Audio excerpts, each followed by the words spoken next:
Audiolibros Yourbook presenta El fin del mundo y los misterios de la vida futura. Un libro de Charles Armenjon. Narración a cargo de Sofía. Séptima conferencia. La felicidad eterna y la visión sobrenatural de Dios. Ac requies mea in saeculum saeculi, hic haeta ocuniam elegiem. Este es el lugar de mi reposo por los siglos de los siglos. Aquí viviré porque lo he escogido. Salmos 131:14. Nuestro destino es un enigma que la razón sola no puede esclarecer. Pero la fe eleva nuestros pensamientos, fortifica nuestro ánimo y enciende nuestra esperanza. Ella nos dice, no temas, no te perderás por un camino extraviado e inseguro. Más allá de nuestros años perecederos, hay una nueva vida de la que esta no es más que una representación y una imagen. En esta tierra somos unos viajeros, pero allá arriba, más allá de las estrellas, más allá de todos los espacios, se encuentran la herencia y la patria. Peregrinos y exilados, vivimos ahora en tiendas. En los siglos venideros, el Señor nos construirá moradas permanentes. El insensato, que no entiende nada de nuestros destinos y de nuestras esperanzas, acusa al Creador de injusticia, señalando rasgos imperfectos en el diseño de la divina sabiduría. Se comporta como lo haría un bárbaro, un habitante de islas lejanas, al entrar en uno de nuestros talleres de cantería. Vería allí piedras esparcidas, materiales dejados en desorden, obreros cortando metales y troceando mármol, y en ese espectáculo de actividad no apreciaría más que la imagen de la confusión y de la ruina. No sabría entender que ese aparente desorden un día dará a luz un orden perfecto y admirable. De esta misma forma erramos nosotros los juicios sobre la conducta de Dios respecto a los hombres. En el misterio del sufrimiento no vemos más que una severidad sin objeto. Sobrellevamos sin ánimo y sin dignidad el peso de la vida, porque no sabemos elevar nuestra mirada y nuestras esperanzas por encima de las realidades y los horizontes limitados de la vida presente y no consideramos su destino y su término. Nuestro destino es la posesión de Dios y de la vida eterna. El lenguaje popular llama cielo a la morada donde se produce esta situación, de la que están excluidos todos los males y se saborean con abundancia todos los bienes. Es tal la luminosidad del cielo que hace palidecer el intenso atractivo de las cosas presentes. La luz, transformando nuestros juicios, nos hace ver la pobreza, las enfermedades, la oscuridad de nuestra condición como un bien y nos hace considerar las riquezas, el esplendor de las dignidades, el favor y las alabanzas del mundo como un mal. El pensamiento y la esperanza del cielo empujaron a Pablo a afrontar los trabajos más penosos y los peligros más temibles. Le hacían sobreabundar de gozo en medio de sus sufrimientos y de sus penas. El pensamiento del cielo encendía en los confesores la santa sed del martirio. Los hacía indiferentes a los honores y a las comodidades de esta vida y a la vista de las pompas reales y de las magnificencias de las cortes. Los Policarpos, los Ignacios de Antioquía, los Antonios, llenos de disgusto, con desdén en el corazón, exclamaban: «Qué despreciable me pareces tierra, cuando contemplo el cielo». Observad al viajero, vuelve de países lejanos, chorreando sudor, cansado del largo camino, marcha fatigosamente encorvado por la fatiga apoyándose en su bastón, pero cuando llega a la cima de la montaña, descubre en la lejanía, al final del horizonte, entre brumas, el campanario de su aldea, la casa que le vio nacer, los árboles que cobijaron con su sombra los juegos de su infancia, y le abandona inmediatamente la sensación de la fatiga, recobra el vigor de sus años jóvenes, corre, vuela. De la misma manera, cuando nuestra constancia flaquea y sentimos que nuestros ánimos no están a la altura de los sacrificios que la ley de Dios nos pide, elevemos nuestra mirada a lo alto y dirijamos nuestros pensamientos y nuestros corazones hacia la patria celestial. Pero, ¿cómo describir las maravillas de la ciudad de Dios? Esta visión y estos goces inenarrables, que ninguna lengua puede expresar, que sobrepasan todas las concepciones del entendimiento humano. Nadie ha visto el cielo. Viajeros errantes en este valle de sombras y de lágrimas, nos vemos obligados, como el pueblo de Israel cautivo en las orillas del Éufrates, a colgar nuestras arpas y nuestras cítaras en los sauces llorones de esta miserable vida humana. Ninguna voz humana, ninguna lira llegarán jamás a emitir cantos y acordes al unísono con las melodías y los suaves conciertos que resuenan en esta indescriptible ciudad. No podemos hablar más que en enigma, utilizando comparaciones toscas y defectuosas. Nuestro único recurso es recordar los rasgos esparcidos en los libros sagrados y en los tesoros de los doctores, las intuiciones incompletas y débiles que tuvieron los padres sobre sobre esta morada afortunada. Espero, sin embargo, que la gracia divina, viniendo en ayuda de la imperfección de mi inteligencia, supla la insuficiencia de mi palabra. Espero que, en cierta medida, lleguemos a apartar nuestras almas de las solicitudes ordinarias y a hacerlas suspirar después por la posesión de la patria eterna. Observemos que las Sagradas Escrituras llaman al cielo requies, el descanso. Por otra parte, nos dicen que en esta morada hay dos tipos de habitantes. En primer lugar, Dios, del que el cielo es el templo y el trono. Después, los ángeles y el hombre llamado a unirse a Dios y a compartir su felicidad. El cielo es, pues, el descanso del hombre, doble verdad que me propongo aclarar y desarrollar. 1. Dios en las Sagradas Escrituras llama al cielo requies, su descanso. El cielo es el fin, la conclusión de las obras divinas, tanto por la naturaleza como por el tiempo. Es la glorificación suprema del ser infinito en sus criaturas inteligentes cuando, al elevarlas al límite máximo de todos los progresos y de todas las perfecciones, corone la grandeza irrevocable de nuestros destinos con su sello. Para poder explicar con la limitación de nuestros sentidos los esplendores de este descanso del Todopoderoso cuando haya llevado a su término el trabajo que su sabiduría ha obrado y mantenido a través de los siglos, vamos a representarnos a un artista que acaba de crear una obra maestra. Por una inspiración de su genio ha levantado en la tierra un monumento destinado a ser el triunfo de su nombre y la admiración de las edades futuras. En su trabajo ha puesto en juego todos los secretos de su arte. El universo aplaude y admira, pero él sucumbe a un pensamiento de desaliento y tristeza, se lamenta de no ser más que un hombre. En el vuelo atrevido de su inspiración ha intuido una imagen, ha entrevisto una perfección, un ideal que no consigue expresar ni sobre el frío lienzo, ni en la piedra muerta, contra el cual se estrella en el atrevimiento de sus pinceles y todo el poder de su arte. Este artista, que ve a las muchedumbres embelesadas caer a sus pies, permanece pensativo y triste en medio de sus alabanzas y sus aclamaciones. No está satisfecho, no tiene descanso. Pero si la mano y el poder de este artista estuvieran a la altura de su inspiración y de la aspiración de su alma, si, dominando la naturaleza, consiguiera doblegarla a sus excesos y a sus sueños y transformarla en la viva imagen del ideal concebido en su alma, si tuviera el poder de animar al mármol y de inocularle el sentimiento y la vida, si una luz más brillante que la del sol brotara del oro y de las piedras preciosas con una abundancia tan grande y un arte tan perfecto, en fin, si la materia, libre de su peso, se elevara ella misma por los aires hasta donde la hubieran elevado las alas de su genio, entonces, este monumento erigido por un gran arquitecto, ese lienzo fruto de un pincel genial, ese mármol esculpido por un artista incomparable serían obras perfectas que cederían en belleza a todo lo que nuestra lengua es capaz de describir o nuestro espíritu de concebir. Ante este espectáculo, los siglos caerían en un entusiasmo y una sorpresa que ninguna otra maravilla sería capaz de suscitar. El artista habría alcanzado su ideal más alto, estaría satisfecho y saborearía el reposo. El cielo no es idea de una inteligencia humana, es el reposo de la inteligencia divina, la idea, la obra maestra de Dios, Señor universal, cuyo poder fecunda la nada, quien por virtud de una palabra puede hacer nacer instantáneamente 1000 bellezas que nosotros jamás hubiéramos sospechado, 1000 mundos al lado de los cuales la tierra y el firmamento son menos que el barro y el humo. Todo lo que supera a Dios al hombre, otro tanto supera su idea a la que sería capaz de concebir el espíritu más sublime y más penetrante. Nosotros no tenemos ningún rasgo, ningún color para formarnos un esbozo imperfecto. Todos los cuadros que intentemos pintar no serán más que un ensayo burdo y vano, parecido a los esfuerzos de un ciego de nacimiento que, para representarse la luz de la que está privado, buscara similitudes y analogías en las espesas e impenetrable tiniebla que pesan sobre sus pupilas. San Juan, en la isla de Patmos, fue arrebatado en espíritu más allá de la duración de los siglos y Dios le dejó ver como una sombra y un reflejo del ideal de la vida eterna. En verdad, para poner sus visiones al alcance de nuestros débiles espíritus, las describe en términos figurados, con imágenes tomadas de la naturaleza y de la vida presente. Estas imágenes no deben interpretarse en un sentido literal puesto que encierran analogías inauditas, posibilitando que mediante ellas descubramos una pálida imagen de esta gloria y de este esplendor que sobrepasan todo pensamiento y toda palabra. Y yo, Juan, vi la Jerusalén celestial, la ciudad santa que, procedente de Dios, bajaba del cielo, adornada como como una esposa ataviada para su esposo. Y escuché una gran voz que procedía del trono y que decía: Esta es la morada de Dios con los hombres. Esta ciudad está edificada con piedras vivas y perfectamente talladas. Los malvados están proscritos en esta morada tranquila. Allí se ve fluir un río de agua viva, clara como el cristal, que brota del trono mismo de Dios y del Cordero. En el centro de la ciudad y a los dos lados de este río está el árbol de la vida que produce 12 cosechas de frutos, una cada mes, y las hojas de este árbol sirven para limpiar a las naciones de todas sus manchas. Ya no habrá maldición alguna, sino que el trono de Dios y del Cordero estará allá y sus servidores le servirán. Verán su rostro y llevarán su nombre en la frente. Nunca se hará de noche y no tendrá necesidad de lámparas ni de la luz del sol, porque el Señor Dios los iluminará y reinarán por los siglos de los siglos. Y vi un trono colocado en el cielo, y el que estaba sentado tenía un aspecto semejante a la piedra del jaspe y de la cornalina, y alrededor del trono había un arco iris que tenía un aspecto semejante a una esmeralda, y, rodeando al trono, había otros 24, y sobre estos tronos estaban sentados 24 ancianos, vestidos con túnicas blancas y con coronas sobre la cabeza, y del trono salían rayos y voces de trueno. Ante el trono había 7 lámparas ardiendo, que son los 7 espíritus de Dios. Los 24 ancianos se postraron ante el que está sentado sobre el trono y adoraron al que vive por los siglos de los siglos. Derramaron copas de oro llenas de perfumes, que son las plegarias y los suspiros de los santos. Arrojaron sus coronas ante el trono, diciendo: Eres digno, Señor y Dios nuestro, de recibir la gloria, el honor y el poder, porque tú has creado todas las cosas. Fueron creadas y subsisten por tu voluntad. Vi, además, una gran multitud que nadie puede contar, de toda nación, de toda tribu y de toda lengua. Estaban de pie delante del trono y delante del Cordero, vestidos con túnicas blancas y con palmas en las manos, y cantaban con voz fuerte: Gloria a nuestro Dios que está sentado en el trono y al Cordero. Uno de los ancianos, tomando la palabra, dijo: Esos son los que han pasado por grandes tribulaciones, han lavado y blanqueado sus vestidos en la sangre del Cordero. Por eso, el que está sentado los cubrirá como una tienda. No tendrán ya hambre ni sed, ya no les molestará el sol o cualquier otro calor, porque el Cordero, que está en medio del trono, será su pastor y les conducirá a las fuentes de las aguas de la vida, y Dios, que es su pastor, enjugará de sus ojos todas las lágrimas. ¡Qué encantadoras son estas descripciones! ¿Qué pincel humano puede trazar una pintura más llena de color y más expresiva de la morada de la luz, de la serenidad y de los dulces delirios? Es realmente la más viva y la más conmovedora imagen de los suaves entumecimientos que Dios destina a sus elegidos. Más allá de este júbilo y de estas fiestas radiantes, la palabra es impotente, el espíritu se pierde.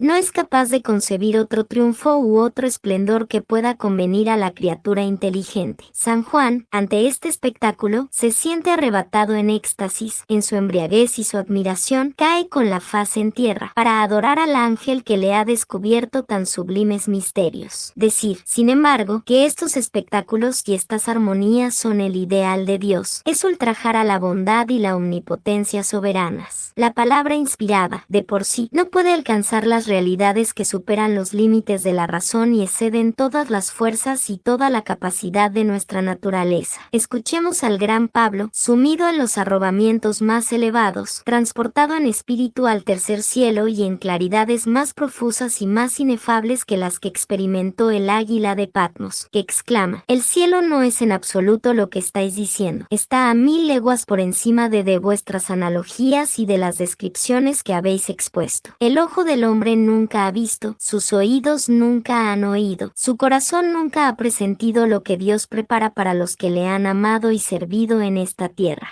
Sin duda, cuando nos dices, oh profeta inspirado, que la vida eterna es el conjunto de todos los atractivos del universo, de todas las bellezas prefiguradas en los libros sagrados, cuando nos enseñas que allí se encuentran las flores de la primavera, el verdor de las praderas y que allí brotan aguas frescas y claras, tú no te pierdes en fábulas y en cuadros imaginarios. El cielo es esto, en efecto. Estas son todas nuestras riquezas, todos nuestros encantos, todos nuestros acordes. Cuando nos describes a los elegidos en el cielo, sutiles, inmortales, impasibles, vestidos de un tenue resplandor, o mejor, de una gloria divina que incorporándose en ellos los penetra más sutilmente que el sol penetra al cristal más puro, tú no nos engañas con una ilusión falsa. El cielo es también nuestras sutilezas, nuestras luces y nuestras glorias. En fin, cuando comparas la felicidad futura a las emociones más embriagadoras y más dulces del alma, a una alegría todavía desconocida, libre de toda turbación y de toda pasión, que mantendrá eternamente su intensidad y su fuerza, tú no alimentas una esperanza engañosa. El cielo es también nuestras emociones, todas nuestras alegrías, pero nuestras emociones y nuestras alegrías llevadas más allá de toda medida, de todo ejemplo y de toda expresión. El ojo del hombre no ha visto, su oído no ha escuchado nada análogo ni parecido. Y esto porque los bienes que Dios nos prepara exceden a todo lo que nuestros sentidos pueden percibir, todo lo que nuestra experiencia puede llegar a adquirir. Todos los pensamientos de nuestro espíritu y los deseos que jamás surgirán en nuestro corazón. Nequincio hominis ascendit, ni ha podido barruntar el corazón del hombre. San Bernardo, en su sermón 4 para la vigilia de la Navidad, dice: jamás el hombre ha visto la luz inaccesible, jamás sus oídos han escuchado las inagotables sinfonías, ni su corazón ha gustado esta paz incomprensible. Y San Agustín añade: allá brilla una luz que ningún lugar puede encerrar, allá resuenan alabanzas y cánticos que duran siempre. Hay perfumes que los soplos del viento no disipan, sabores que nunca se desazonan, bienes y dulzuras que no sufren ningún disgusto, ni producen saciedad. Allá se contempla a Dios sin interrupción, se le conoce sin error de la mente, se le alaba sin cansancio y sin descanso. El cielo es un reino tan hermoso, una felicidad tan trascendente, que Dios lo ha convertido en el objeto exclusivo de sus pensamientos. Dirige a esta creación, la única verdaderamente digna de su gloria, todas sus obras. A la consumación de la vida celestial están ordenados el destino y la sucesión de los imperios, la Iglesia Católica con sus dogmas, sus sacramentos y toda su jerarquía. La fe nos enseña que el socorro divino de la gracia es indispensable al hombre para obrar la más pequeña obra meritoria, como una señal de la cruz o la simple invocación del nombre de Jesús. Con más razón la vida eterna, que es el fin al que tienden todas las obras sobrenaturales, merece ser llamada la coronación y la cima de todas las gracias que nos son concedidas. Según lo que dice San Pablo, gratia Dei vita eterna, la vida eterna es la gracia suprema de Dios. El plan y toda la ordenación de la encarnación exigen que la bienaventuranza eterna, que es su término y su fruto, sea de un orden más perfecto y por encima de toda la felicidad natural que, fuera del orden divino de la gracia, hubiera sido la remuneración de las obras moralmente buenas, obradas en el estado de pura inocencia. Cuando, en la época de los 6 días, el Creador quiso extender los cielos y asentar la tierra y dotarla de lo que podía convertirla en preciosa y agradable, se contenta con una palabra: dixit et facta sunt. Lo dijo y se cumplió, pero cuando quiso construir la ciudad de Dios, despliega todos los tesoros de su sabiduría, escoge a su propio Hijo como arquitecto, encomendándole trabajar con sus propias manos esta importante obra y no economizar en su trabajo ni su sangre, ni sus sudores, ni sus lágrimas. Él nos anuncia que nada sucio entrará en el santuario de todas las justicias. Él quiere que los convidados a las bodas eternas se alimenten de su carne, que beban su sangre, que se transformen y eleven los poderes y las capacidades de su alma, adquiriendo una naturaleza y un temperamento divinos desde esta vida. En una palabra, en la construcción de la morada inmortal se ocupa de infinitos cuidados, agota la profundidad de su ciencia, empuja la preparación hasta el exceso. Quiere que esta incomparable morada sea verdaderamente su casa, la manifestación más alta de sus atributos y de su gloria, para que el último día, cuando contemple su obra por excelencia, este gran Dios, tan celoso de su honor, pueda decir con toda verdad: está bien, he llevado a la perfección la obra más grande de mis proyectos. Más allá no veo ninguna realeza, ninguna grandeza que pueda ser compartida con la criatura que he destinado a reinar conmigo por los siglos de los siglos. Estoy satisfecho, he alcanzado mi meta, he conseguido mi reposo. Complevit que Deus opus sum quod fecerat, et requievit ave universo opere quod patrarat. Y terminó Dios la obra que había hecho y descansó de toda la obra que había realizado. El cielo es el ideal de Dios, el reposo de su inteligencia. Y añadimos, es el reposo de su corazón. El corazón va más lejos que el espíritu, tiene aspiraciones, impulsos desconocidos al genio que van más allá de todas las fronteras de la inspiración y del pensamiento. Así, una madre ve a su hijo rico y lleno de honores. Sobre su cabeza resplandecen las coronas más brillantes. Esta madre no puede concebir nuevas fortunas y nuevos imperios para su hijo. Su ciencia, su razón le dicen, es suficiente, pero su corazón grita más. La felicidad de mi hijo es más importante que todos los sueños en los que puede perderse mi espíritu. No alcanza los límites ni los presentimientos de mi amor. No colma los deseos de mi corazón. Jamás madre alguna ha querido a su hijo más tierno tanto como el Señor ama a sus predestinados. Es celoso de su dignidad. En la competición del sacrificio y de las liberalidades, no se deja vencer por su criatura.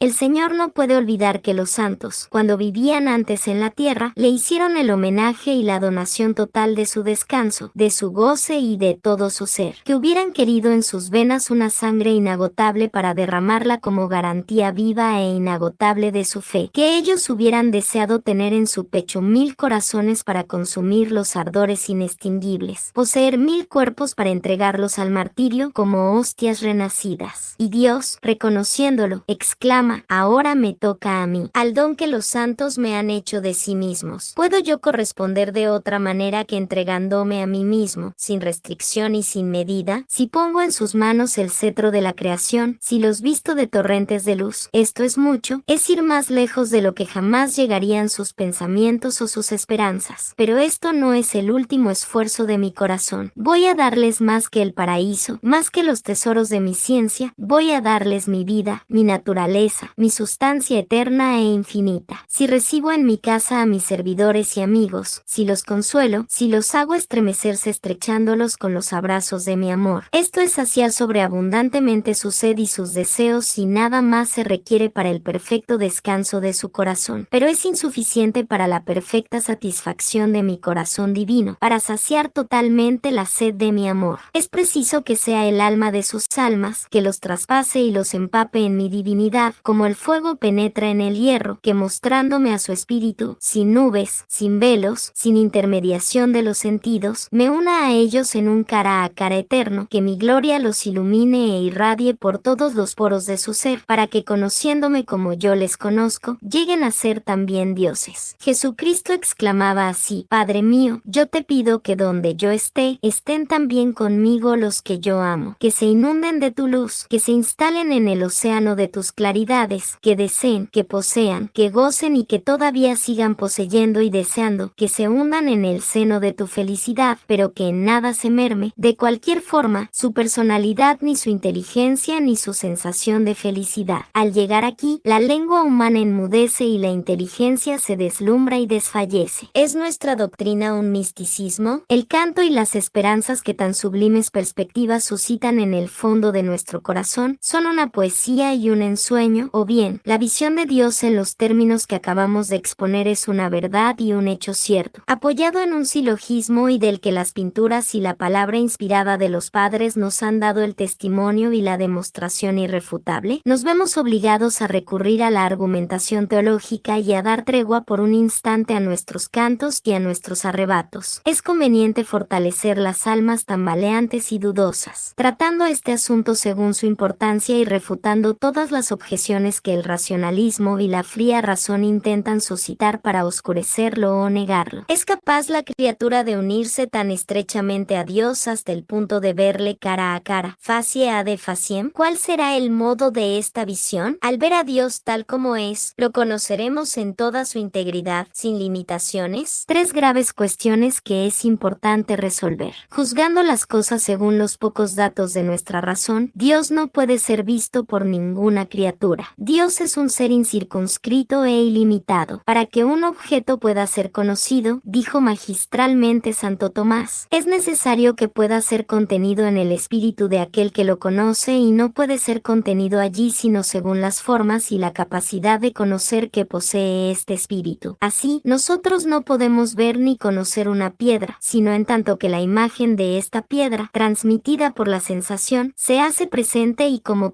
contenida en nuestro entendimiento. De ahí el axioma: no hay nada en el entendimiento que antes no haya estado en los sentidos. San Pablo expresa la misma verdad diciendo: las cosas invisibles se convierten en inteligibles por el espectáculo de las cosas visibles. En cuanto al ángel, que está dotado de una naturaleza más perfecta que la nuestra, él no tiene necesidad de las cosas sensibles para llegar a la percepción de las verdades intelectuales. Es una admirable imitación de divinidad y le es suficiente contemplar su propia naturaleza para elevarse al conocimiento de la existencia de Dios y de sus divinos atributos. Pero este modo de conocer tiene siempre lugar por representación, per speculum et in enigmate, como en un espejo y en enigma. Para el hombre son las criaturas exteriores y materiales las que le sirven de espejo. Para el ángel es su naturaleza inteligente y aunque es puro espíritu, no tiene la capacidad de elevarse al conocimiento de Dios directamente y sin intermediarios, facie ad faciem, cara a cara. Por eso nadie ha visto jamás a Dios. Deum nemo viditum quam, a Dios nunca lo ha visto nadie. Dios habita en una luz inaccesible, ningún hombre lo ha visto jamás, ni tiene posibilidad de verlo. Dios está a una distancia infinita del hombre y del ángel y de por sí es invisible. Sin embargo, es de fe que el hombre verá un día a Dios tal como es en la claridad de su esencia. Jesucristo dijo: si alguien me ama, yo le amaré y será amado por mi Padre, y yo me manifestaré a él. Dios dijo a Abraham: ego ero merces tu animis, yo mismo seré tu gran recompensa. La visión de Dios, tal como es enunciada por San Pablo, fue el objeto constante de los deseos y de la espera de todos los patriarcas y de todos los profetas. Espera que Dios no puede frustrar sin faltar a su sabiduría y a su justicia. El Concilio de Florencia dice: toda alma libre de pecado es inmediatamente admitida en el cielo y ve a Dios en su Trinidad tal cual es, según la medida de sus méritos, unas de una manera más perfecta, otras de una manera menos perfecta. El Santo Concilio añade: esta visión de Dios de ningún modo es el resultado de fuerzas de la naturaleza. No corresponde a ningún deseo ni a ninguna exigencia de nuestro corazón. Fuera de la revelación, el espíritu humano no hubiera podido concebir ninguna sospecha. Nec insioar hominis ascendit, ni el corazón del hombre ha podido barruntar. 1 Corintios 2,9. La vida eterna es el milagro más grande, el misterio más sublime, es el capullo florecido o, mejor aún, el fruto de la gracia, cuyo germen y raíz plantó el Verbo encarnado por la virtud del Espíritu Santo en el centro de nuestra humanidad. Y para que pudiéramos conseguir la vida eterna fue necesario que Dios imprimiera en nuestro espíritu una nueva forma y le añadiera una nueva facultad. Sobre la visión de Dios añadimos que no siendo connatural al hombre, su privación no conlleva necesariamente el dolor de los sentidos y la pena de fuego. Por ello, los niños muertos sin el bautismo, aunque no serán admitidos a la visión de Dios, sin embargo gozarán de Dios en cierta medida porque lo conocerán por medio de la luz de su razón y lo amarán con amor tierno, como el autor de su ser y el dispensador de todos los bienes. La razón de esta doctrina se deriva de este gran principio, que el hombre, considerado en sí mismo y en el estado de naturaleza pura, difiere del hombre caído a consecuencia del pecado, tanto como difiere el que está desnudo de aquel que le ha despojado de sus insignias y de sus prerrogativas por un castigo y una degradación merecidos. Por consecuencia, todo hombre que tiene el uso de la razón y de la libertad está predestinado a la vida eterna y posee realmente las aptitudes y los medios para conseguir esta sublime recompensa. Si no la obtiene, sentirá un dolor enorme, habiendo perdido por su culpa el bien que debía ser su patrimonio y su corona. Pero los niños muertos sin el bautismo no poseen el germen de la gloria. No han podido nunca entrever esta recompensa. Su espíritu, que no ha sido iluminado por el bautismo, no posee ninguna disposición, ninguna aptitud que lo prepare para la visión de las cosas sobrenaturales. Al igual que un animal no tiene capacidad de ser iluminado por las luces de la razón y de captar las verdades matemáticas y especulativas. Es pues una inconsecuencia el admitir que sufrirán por la privación de un bien al que, por naturaleza, no estaban destinados. Estos niños muertos sin el bautismo no serán separados de Dios totalmente. Estarán unidos a Él en el sentido de que alcanzarán su fin natural y verán a Dios en la medida que es posible verlo por la intermediación de los seres exteriores, en cuanto Él se revela a través de las maravillas y la armonía de la creación. Preciosa doctrina que concilia a la vez la justicia y la bondad divinas, dulce consuelo para las madres madres cristianas que lloran a sus hijos muertos en un accidente de la naturaleza. Sin ser regenerados por el sacramento de la redención, el hombre verá a Dios cara a cara, pero ¿cómo sucederá esta visión? Es de fe que no lo veremos por representación y por una imagen formada en nuestro espíritu. Es también de fe que no conseguiremos este conocimiento por medio del razonamiento y por vía de demostración, a la manera que aquí abajo captamos las verdades universales y abstractas. Es cierto, también, que no lo veremos parcialmente o empequeñecido, como vemos los objetos lejanos, de los que no captamos todas sus facetas y los percibimos imperfectamente y por algunas caras. A Dios no lo veremos así, es un ser simple y no tiene partes. Él está todo entero en la brizna de hierba, en el átomo, y cuando decimos que Él está presente en todos los espacios, en todos los lugares, nuestro espíritu se equivoca. Dios no está en ningún lugar, sino que todos los espacios y todos los lugares están en Él. No ha existido en ningún tiempo, sino que su eternidad consiste en un instante indivisible en el que están contenidos todos los tiempos. Por tanto, nosotros lo veremos tal cual es en su simplicidad, en sus tres personas, lo mismo que vemos la cara de un hombre de aquí abajo, sicuti est fadat faciem, como es, cara a cara. Esta visión se efectuará mediante una impresión inmediata de su esencia en el alma y con la ayuda de una luz sobrenatural, denominada la luz de la gloria. Suárez la define así: una cualidad creada, una virtud intelectual y sobrenatural, infusa en el alma, que le otorgará la aptitud y el poder de ver a Dios. San Dionisio dice que la luz de la gloria transformará al hombre, lo deificará imprimiendo en él el sello y la efigie de la bienaventuranza celestial, lo volverá semejante al Padre, le dilatará y agrandará la capacidad que el alma tiene de conocer hasta tal punto que llegará a ser capaz de aprender el bien inmenso e ilimitado. Lo mismo que con la ayuda de la luz del sol el ojo ve la verdad de las cosas sensibles y puede, por así decirlo, abarcar con su mirada toda la extensión del universo. De la misma manera que con la ayuda de la luz de la razón el entendimiento conoce las verdades intelectuales, así inmerso en la luz de la gloria, tendrá al infinito por dominio y, en cierto sentido, abarcará al mismo Dios. La Escritura nos enseña que la luz de la gloria es la luz de Dios. Illumine tu obi debimus lumen, en tu luz veremos la luz. Por ella, nuestra alma se empapará de tal manera en las claridades de la presencia divina que, en cierto sentido, se podrá decir con San Agustín que ya no se conoce a sí misma, que conoce al propio Dios, que ya no ve su vida tan débil y limitada, sino la vida del mismo Dios. Erit intellectui plenitudo lucis, la inteligencia poseerá la plenitud de la luz. Los arrobamientos que suscitará en los elegidos la visión divina harán que su corazón rebose de los goces más inenarrables. Será un torrente de delicias y de gozos, la vida en su inagotable fecundidad y la mente misma de todo bien y de toda vida. Esto será, como también dice San Agustín, una comunicación que Dios nos hará de su propio corazón para que podamos amar y gozar con toda la energía del amor y de los goces del mismo Dios. Erit voluntati plenitudo pacis, la voluntad poseerá la plenitud de la paz. San Pablo dice que la vida eterna es como un peso, el cúmulo de todas las delicias, de todas las embriagueces, de todos los delirios, a eternum gloriae pondus, el peso eterno de la gloria, peso que, reanimando al hombre en vez de anonadarlo, renovará inagotablemente su juventud y su vigor. Es una fuente que manará siempre, donde el alma beberá a grandes tragos la sustancia y la vida. Es una boda